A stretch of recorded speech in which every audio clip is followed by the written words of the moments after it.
So right now what we're going to be doing is we're going to be looking at bikers, craziest ATV crash. Let's just figure this out. Sharp right turn. Are we going to hit some road surface hazards or go a little wide? Let's see what happens here. Oh, there's some water. Stay on the bike. Whoo, baby. That could have been a lot worse. Could have been a lot worse. It did a good job. Next time, slow it down a little bit. Maybe actually try to turn. So here we go. Going through here, we're on ATV. Not very safe on the road. I don't think these are even road legal. Whoa.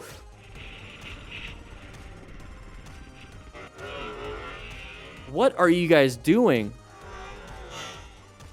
He got so lucky. That dude got extremely lucky. He did hit his head. He did have some multiple impacts. Let's take a quick look at the mechanism of injury here. So here's the thing right here. So he's going to get hit. So let's go ahead and get out of the way just a little bit. So there's the impact. So he got extremely lucky he didn't go through it. This is more of an angular incident, but he still has that momentum flying through here. So just think of it as more of a high side accident versus a direct impact. So he's going to get ejected.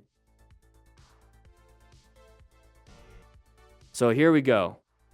Okay, they always lose their shoes. They always lose their shoes in an accident. So we have massive impact. Massive impact. The ragdoll effects in this GTA game are looking pretty realistic. But we're going to hit our head. There's the head. And we are wearing a helmet, so that's probably the only thing that's going to be helping him out here. But remember, we do have a possibility of a spinal cord injury.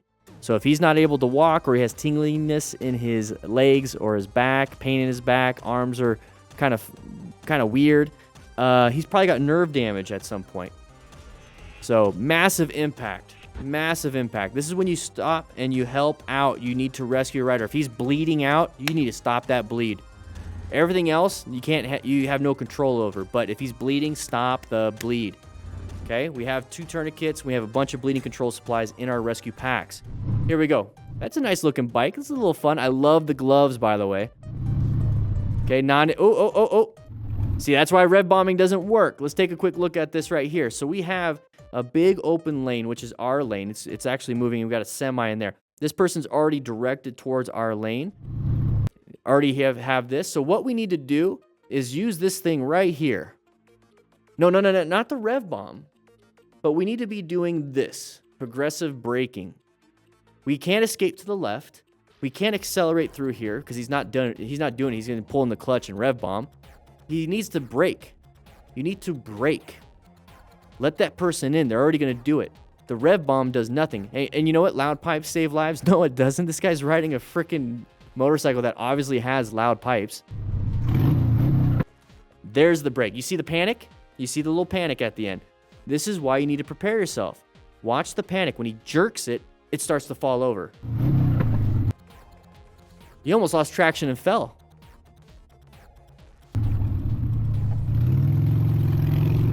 Guys, rev bombing is for losers. Anyways, Arthur's 9327 lost his phone because he's using a quad lock. If he had a rock form, might have been a little different. A little bit of a merging issue. It happens all the time. You can't see. They can't see. It's cold. Good job not panicking, though. So bad kitty time. Okay. She likes to crash a lot with max risk, but so let's see what happens here. And there it is. Weren't paying attention. Weren't doing what we're supposed to be doing. Hauling ass around the corner. And guess what? The car did nothing. That truck did absolutely nothing. Let's take a quick look at what happened here exactly. So we're not paying attention to what we need to be doing, and we have a little bit of a pucker factor. Uh-oh. Our line got destroyed. We can't see through the turn. This is the best we can see. Any little movement is going to screw us up. That truck's not even in our path of travel, and it caused a panic. That means you're not trained enough. That means you need to go to a track. You need to actually focus on some things and not get scared about stuff like this. We can't be doing this out there. I'm sorry, bad kitty. I'm sorry. You might be a better rider than me, but I'm not crashing when I see a truck in the opposite lane, not even in mine.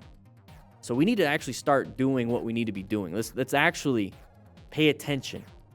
Focus here. This isn't a personal racetrack. Okay, California has plenty of racetracks, plenty of track days, plenty. Go out there and do it.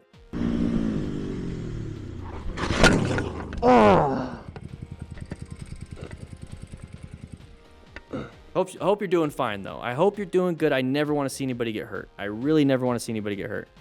I hate it when people are hurt. But sometimes you put yourself in these situations. All right, Jay Brizzy. I love that you, bikers, by the way, I love that you put your watermarks up there. So now I can see pretty well. Sharp left turn. Are we prepped for it? No, it's not body position is off. Your speed is off, buddy. Almost kissed the guardrail. That could have been a fatality. Shit. Oh, shit, bro. Body position wasn't off. Your speed was not. Fire. Whoa. Got cut off a little bit. Okay, good job on navigating that threat. So we planned our ride pretty well. He located it and navigated it by applying good progressive brake pressure. So it's kind of a non-issue. It happens all the time, but that's why you have to focus and pay attention. Uh-oh. Uh-oh.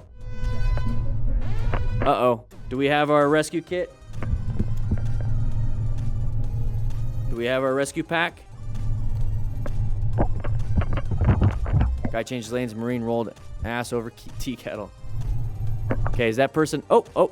You let the clutch out when you're in first, second gear. Come on now. Rookie mistake. Remember, you got to remain calm. You got to remain calm. Where's the person? Where's the rider? Oh, there's police on scene already. You don't need to be helping. You don't have to. You all right? Yeah, police are first responders. This looks like Arizona. Looks like a broken wrist, possibly. I got something for that.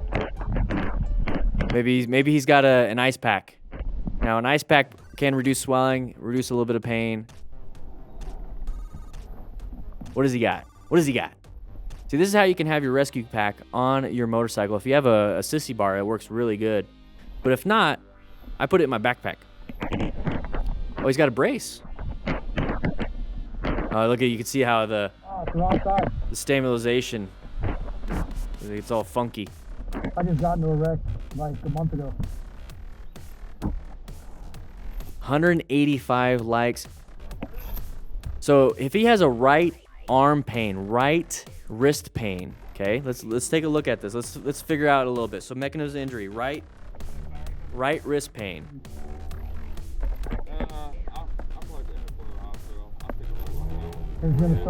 Yeah, he could probably get a ride from somebody else. What? How did he get that right wrist pain? Take a look at the motorcycle. How did he get that right wrist pain? Do you see any damage to the car? Possibly, right? A little bit. Take a look. So if it fell down off of its right side, where do you think he put his hands? Put his hands down.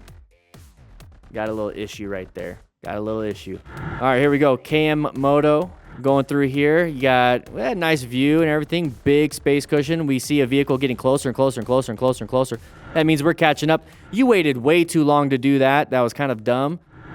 Make sure you guys plan your ride a little better. So he located the hazard, but he waited forever to do anything. You don't have to just keep your speed and then swerve. You can actually slow down. You can actually slow down and then go over when it's safe to do so. There's plenty of things you could be doing outside of making it that close of a close call. So 925 Moto, here we go. Riding through here, making sure that we are riding smart. Good job, bro. Non-issue. What is this kind of stuff? All right, you know what? I'm done. Let's get the music back.